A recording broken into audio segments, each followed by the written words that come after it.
Nous avons le grand plaisir de vous présenter notre recette du jour, des côtes de porc sauce moutarde gratinées au vacherin.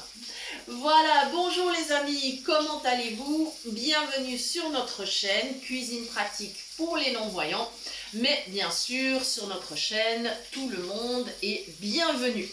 Voilà, alors pour cette recette, voici la liste des ingrédients. Il faut une côtelette ou côte de porc par personne.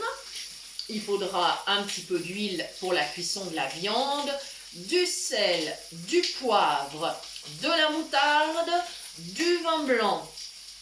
Voilà, ça c'est vraiment pour la recette. Et ensuite, bien sûr, le vacherin. Nous, on a du vacherin fribourgeois, mais vous pouvez tout à fait utiliser un vacherin de votre région qui servira donc à gratiner. Voilà, au niveau de la garniture, vous mettrez ce que vous voulez. Pour nous, il nous reste du risotto aux aubergines que j'ai fait hier et donc j'ai du poivron. Alors j'ai décidé de couper un poivron en deux, d'enlever bien sûr les pépins et la petite membrane à l'intérieur et je vais simplement farcir mes deux demi-poivrons avec du riz. Pendant ce temps, mes côtes de porc sont en train de cuire. Je ne vais pas prolonger la cuisson trop longtemps, étant donné que la cuisson se terminera au four. Voilà, c'est une recette qui est sans gluten et qui est quasiment sans lactose, étant donné que le vacherin est un fromage qui en contient relativement peu. Alors, à moins que vous ayez une intolérance au lactose très sévère, vous n'aurez pas de problème à réaliser cette recette. Ou alors, essayez de vous reporter sur un fromage sans lactose. Voilà, il faut que j'aille tourner mes côtes de porc. Et là, c'est facile. J'ai deux spatules. Voilà, donc maintenant je repère dans la poêle où est la viande. Évidemment, je ne le fais pas avec les mains. Je passe une spatule dessous. Alors, il faut que je tienne la poêle quand même pour que ça se décolle facilement. Voilà, voilà, c'est super. Et maintenant, j'ai une spatule en dessous et une en dessus. Voilà, si elle veut bien se décoller, oui, c'est bon. Et je tourne, très facile. Je fais la même chose avec la seconde. Voilà, ça se passe très très bien. Voilà. Alors nous on en a deux, étant donné que nous ne sommes que deux à table aujourd'hui. Évidemment, il vous faut une côte de porc par convive. Voilà. Voilà, la seconde. Si elle veut bien se laisser tourner également. Mais oui. Elles sont dociles. Voilà. Voilà. Très bien. Et la cuisson se poursuit donc tranquillement. Voilà. Je me permets de faire un petit peu de pub pour notre boucher, donc la boucherie du Mouret, parce qu'il a vraiment une qualité de viande formidable. Voilà. Et donc c'est toujours important, en tout cas si on veut de la qualité, d'acheter local, quitte à consommer de la viande moins souvent, mais vraiment d'avoir une viande de belle qualité et bien sûr issue de filières respectueuses. Pour nous, c'est très important. Voilà, pendant que ça continue de rôtir, eh bien, je vais aller chercher une cuillère à soupe. Ah non, c'est bon, elle est dans ma casserole déjà, parfait. Je vais prélever le riz et je vais farcir mes demi-poivrons. Ça, c'est extrêmement facile à faire. Et mes poivrons, alors ils sont bien mûrs. J'ai choisi des poivrons bien mûrs. Et la cuisson, donc, se fera dans le four. Je n'ai pas besoin de les pré-cuire. C'est pas du tout nécessaire. Voilà. Alors, mettez la garniture que vous voulez. Hein. Que ce soit des légumes, un féculent, riz, pâtes, pommes de terre. Ce qui vous fait plaisir, c'est votre choix après, hein, selon vos goûts. Voilà, il va me rester du riz, mais ça n'est pas grave parce que je le mettrai dans le plat à côté des poivrons et de la viande. Voilà. Et comme ça, la cuisson va finir dans le four. Voilà, ça sera vraiment très très facile. Alors, je vais aller laver les mains, c'est nécessaire. Voilà. Nous allons faire une petite pause, le temps que mes côtes de porc finissent de rôtir. On se retrouve dans quelques instants pour la suite. Voilà, c'est reparti. Il y a moins de bruit. La viande a fini de rôtir. Alors, ce que j'ai fait, avec une fourchette, parce que c'était beaucoup plus facile, j'ai piqué mes côtes de porc et je les ai transportées dans le plat de cuisson qui ira au four. Ensuite, j'ai mis du vin blanc dans ma poêle. Je suis en train de déglacer ma sauce. Et si vous entendez la spatule qui frotte sur le fond de la poêle, eh bien c'est parce que je veux décoller les sucres de viande pour que ma sauce en profite. J'ai ajouté 2 cuillères à soupe de moutarde et donc je vous conseille une cuillère à soupe de moutarde par personne. Voilà, ça vous donne un petit repère, une petite idée. Je vais mettre encore une toute petite goutte de vin blanc pour que ma sauce ne soit ni trop épaisse ni trop liquide. Voilà. Là, je pense que ça sera pas mal. On va simplement laisser bien mijoter cette sauce, pas très longtemps, elle finira de mijoter dans le four.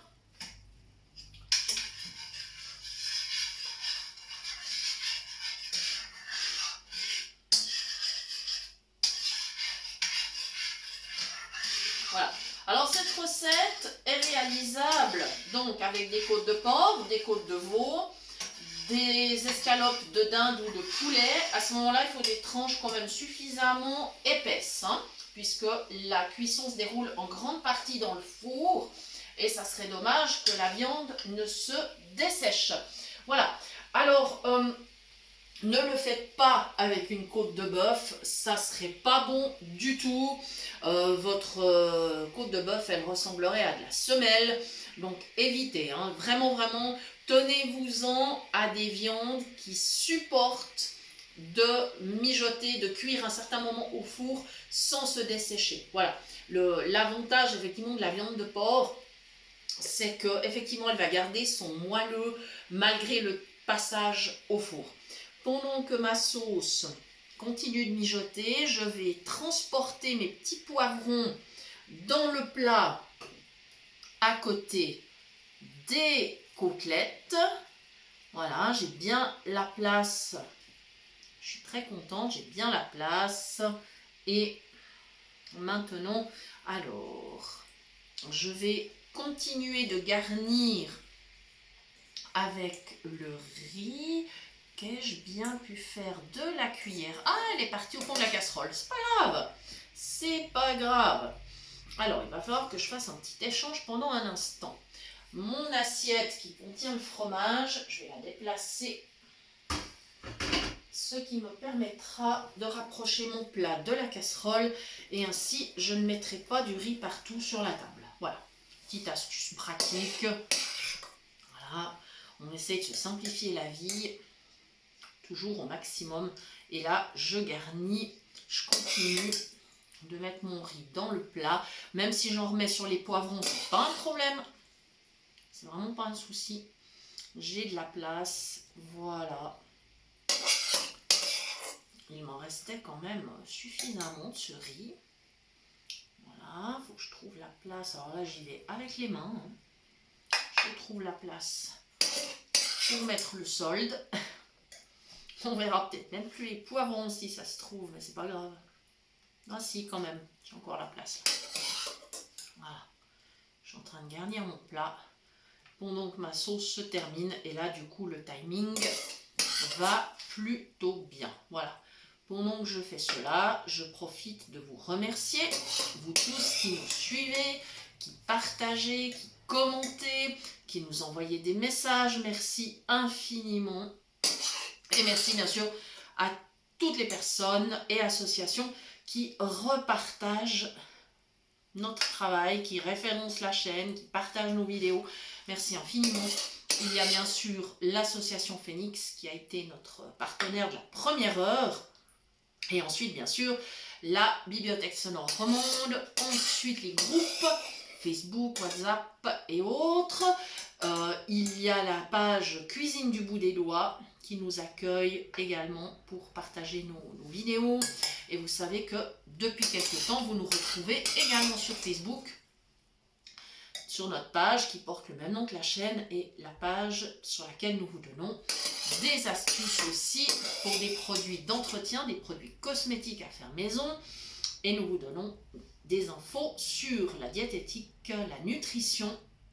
On essaie d'être le plus complet possible.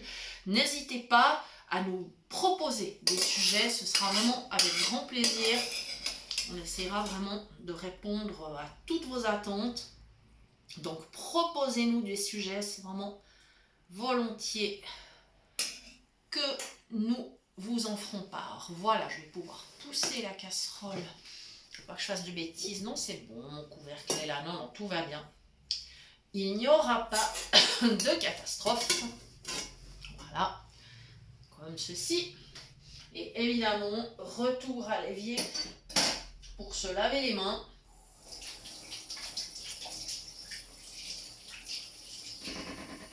Voilà, voilà. Maintenant, je vais reprendre ma poêle.